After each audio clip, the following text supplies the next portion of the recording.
పరిచయం ఉంటది. ప్రతిదాన్ని మనం క్వశ్చన్ చేయలేం కదా. ఓకే, సో మొత్తానికి ఇది ఈ వివాదం సమస్యపోద్ది. కవిత కూడా మళ్ళీ పార్టీలో యాక్టివ్ అయిపోతారా? ఆమె యాక్టివ్ గానే ఉన్నారండి. కాకపోతే పార్టీ కాకుండా వేరే ప్రోగ్రామ్స్ ఆగిపోతాయా? ఎందుకు ఆపాలి? కేసీఆర్ కోరుకుంటారు కదా. కేసీఆర్ అట్లా కోరుకుంటారు. కేసీఆర్ వేరే వాళ్ళకి పర్మిషన్ ఇస్తారా? సరే కవిత చేస్తుంది, ఇప్పుడు మీరే పార్టీలో ఉండి మీరు వేరే ప్రోగ్రామ్ చేస్తే పర్మిషన్ ఇస్తారా పార్టీ లైన్ కాకుండా? అంటే పార్టీ లైన్ కు వ్యతిరేకంగా పోతే చర్య తీసుకుంటారు, కానీ పార్టీ చేయలేని పనులు చేస్తే చర్య తీసుకోరు ఆయన. ఉదాహరణకు కాళేశ్వరం విషయం తీసుకుందాం. కాళేశ్వరం గానీ సాగునీటి ప్రాజెక్టుల మీద గానీ కవిత గారే మీటింగ్ పెట్టారు తప్ప పార్టీ పెట్టలేదు కదా.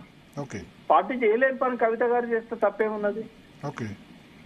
సామాజిక తెలంగాణ లాంటి అంశాలను కేసీఆర్ గారి ఎజెండాలో చేర్చాలని ఆమె ప్రయత్నం చేసింది.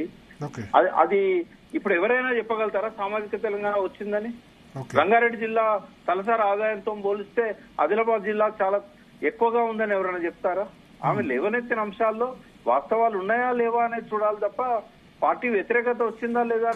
ఇప్పుడు సామాజిక తెలంగాణ కోరుకునే వాళ్ళు బీఆర్ఎస్ కోటేస్తారా? అది నేను చెప్పేది. సామాజిక తెలంగాణ అనేవాళ్ళు బీఆర్ఎస్ కోటేస్తారా? ఎందుకంటే ముఖ్యమంత్రి పదవి వేరే వాళ్ళకి రాదు. ఒకటి భరత్ గారు, బహుజనులకు ముఖ్యమంత్రి పదవి రాదు. కరెక్టే, నినాదం కరెక్టే. కానీ ఇప్పుడు సామాజిక తెలంగాణ నినాదంతో కవిత ఉద్యమం చేసినా అల్టిమేట్ గా అక్కడ ముఖ్యమంత్రి కావాల్సింది తండ్రో లేకపోతే కేటీఆర్ లేకపోతే కవితనో హరీష్ రావు కదా. అయితే ఇక్కడ రెండు ఉంటాయి. ఒకటేంటంటే ఒకటేమో నిజంగానే దళితులకు బహుజనులకు సరైన వాటా దక్కుతుందా లేదా పార్టీలో పదవుల్లో అనేది ఒక అంశం. రెండవది వాళ్ళు ఇచ్చే మేనిఫెస్టో ఏదైతే ఎన్నికల ప్రణాళిక ఉంటుందో నిజంగానే దళిత బహుజనులకు ఇప్పటిదాకా ఆర్థిక రంగాలలో జరిగిన అన్యాయాన్ని సవరించి కనీసం వాళ్ళు రాజ్యాధికారంలో వాటా ఇవ్వకపోయినా కూడా పదవులలో ఎక్కువ సీట్లు కేటాయించకపోయినా కూడా వాళ్ళ ప్రయోజనాలను వాళ్ళ జీవిత ప్రమాణాలను పెంచే విధంగా ఏమైనా ఎన్నికల మేనిఫెస్టో ఉంటుందా? ఈ రెండు అనేది ఇంపార్టెంట్. మూడోది ఏంటంటే ఓట్లన్నీ కూడా ఇజాల మీద నినాదాల మీద సిద్ధాంతాల మీద పడుతున్నాయి భరత్ గారు. అవసరాల మీద పడుతుంటాయి. అవసరాలు తీర్చగలిగితే ఓట్లు ఇస్తారు. నన్ను కేసీఆర్ గారు ఎన్నికల్లో ఎమ్మెల్యే టికెట్ ఇచ్చి పోటీ చేయమన్నారు 2003లో.